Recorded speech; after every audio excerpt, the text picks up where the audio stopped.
हमारे आदिवासी समाज का संविधान सब खत्म हो गया है, आरक्षण था वो भी खत्म हो गया, हमारा जो ओबीसी एसटी का जो हमारे सरकार की तरफ से जो नौकरियों करे थे सब चीज खत्म हो गया। तो इसलिए हम लोग आए हैं उसी को लड़ने। कहाँ से आए हैं आप लोग? एक्चुअली में मैं तो यहाँ दिल्ली से हूँ, लेकिन झारखंड की हूँ। तो कहीं भी रहे, इंडिया में कहीं भी रहे, लेकिन हमको संविधान हमारे एसटी कोटा के लिए चाहिए, तो हम लोग इसलिए ही आए हैं। महिला आरक्षण तो दिया है ना मोदी जी ने अभी कुछ दिन पहले? महिला आरक्षण अभी कुछ दिन ही दिया है, और वो खाली किताबों में है और वो टीवी में दे रहा है, अभी तक कुछ नहीं हुआ। महिला आरक्षण की बात ही मत कीजिए, वो सब दिखावा है, दिखावा।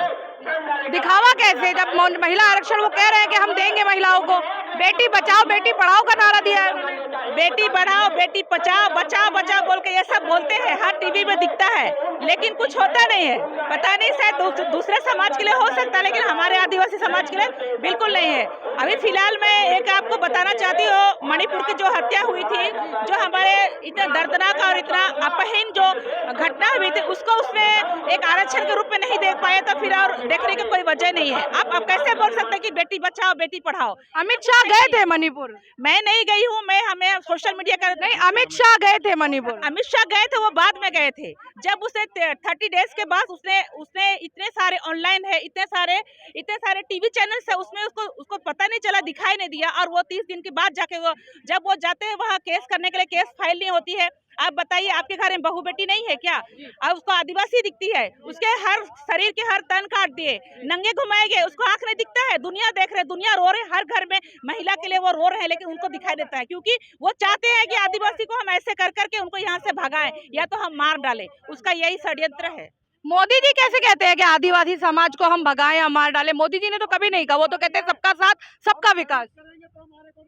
देखो मैम, वो कहा नहीं है, लेकिन वो दर्शा रहे, दिखा रहे हैं, वो हमें आपसे आप दिखा रहे हैं। वो एक तो सबसे पहले होती है कि जहाँ भी आदिवासी का, तो सबसे बड़ा हम लोग का ऊपर ही वो मतलब अत्याचार का ही वो होता है। और जब भी अभी देखिए राउरकेला में एक डिप्टी कमिश्नर का जो कलेक्टर का जो हुआ है हत्याकांड, वो भी उसी दर्जे पे हुआ है। वो देखिए, जब समाज के लिए जो महिला थी वो इतनी बड़ी, और वो उसने हत्या करके कहाँ उसने गायब करके, कहाँ उसको लाश कब मिला, नदी में मिला, नाला में फेंका हुआ। बताइए, जो संरक्षण जो हमारी रक्षा के लिए उन्हीं को वो मार रहे हैं, तो हम किस खेत के मूली? हम तो कुछ भी नहीं है ना, हम कुछ नहीं है, तो हम किस जगह बोलेंगे कि बेटी बचाओ बेटी पढ़ाओ बोल के? कौन सा जगह आप आरक्षण दे रहे हैं? दिखावे का ये ड्रामा मत कीजिए मोदी जी, हमें नहीं चाहिए। हमें तो सत्ता चेंज चाहिए, और हमें 2024 में हम आपको नहीं चाहते, क्योंकि आदिवासी समाज के लिए आप एकदम बेदर्द और बहुत गलत और इतना बड़ा दर्दनाक वाला आपने जो किया है ना, वो शायद दुनिया को हिला के रख दिया मणिपुर की जो घटना को लेकर के। क्या लगता है आपको कि इजराइल जो है सेंट्रल मीडिया पहुंच गई, लेकिन मणिपुर नहीं पहुंची? मणिपुर का कुछ नहीं दिखाया है सेंट्रल मीडिया ने। ये आप खुद ही बोल रही है, सेंट्रल जब वो इजराइल पहुंच सकता है, तो वो मणिपुर तो शायद मुझे लगता है कि 4 दिन लगता है ना यहाँ से जाने के लिए, क्योंकि वहाँ जा नहीं सकते ना ये लोग।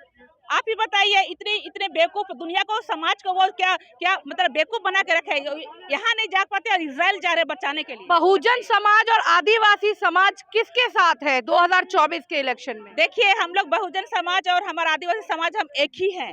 हम चाहते हैं कि दोबारा हमारा ये चेंज हो, और हम नहीं चाहते आदिवासी समाज ये संसार के दुनिया के लिए मोदी आए, और हम ये सत्ता ही नहीं चाहते हैं। जो अपना एक बेटी बचाओ के लिए जो उसमें अखबारों में लिख रहा है, टीवी में लिख रहा है, वो उसने करके नहीं दिखाया, तो फिर किस चीज का ये बेटी बचाओ? इसको बंद करना चाहिए, और ये फालतू का दिखावा नहीं करना चाहिए। क्या लगता है कि महिलाओं के लिए सरकार, आप 2024 में कह रहे हैं कि सरकार बदलनी चाहिए, परिवर्तन आना चाहिए, लेकिन क्या लगता है सरकार अगर बदलेगी तो महिलाओं के लिए कोई परिवर्तन आएगा? बिल्कुल परिवर्तन आएगा। ये संसार का नियम है कि हर समय परिवर्तन होता रहता है, और होगा भी। लेकिन मोदी जी, आपने सवाल किया था कि क्या महिलाओं का जो आरक्षण मिलेगा, तो वो केवल कागजों में मिला है, और उसको करने के लिए भी समय लगेगा। ये अभी दिखावा कर रहे हैं कि हमने आरक्षण दिया। तो ये बताइए कि महिला की आरक्षण देने वाले सब बलात्कारी हैं। लगभग जो है आधे से ज़्यादा बलात्कारी हैं महिलाओं को, और ऐसे बलात्कारी नेता जो बीजेपी में हैं, वो महिला का आरक्षण कैसे देंगे? इन्हीं के नेताओं, जो महिला नेता है, उसके साथ में बदसलूकी किया जाता है स्टेज पर।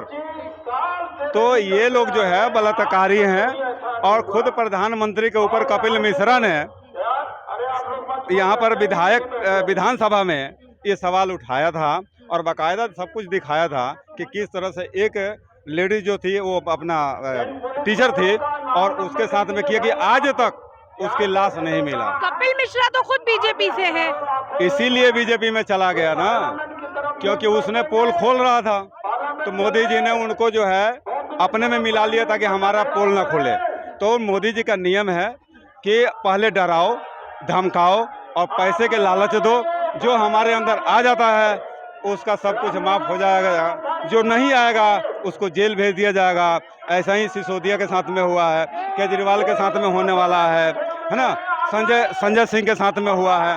तो ये जो है हमारे देश में ये लोग डराने धमकाने का ईडी के माध्यम से, सीबीआई के माध्यम से लोगों को जो है परेशान करेंगे और ये 2024 तक होता रहेगा। इसलिए आप लोग देखते रहिए, 24 में इंडिया गठबंधन जीतेगा, इंडिया जीतेगा।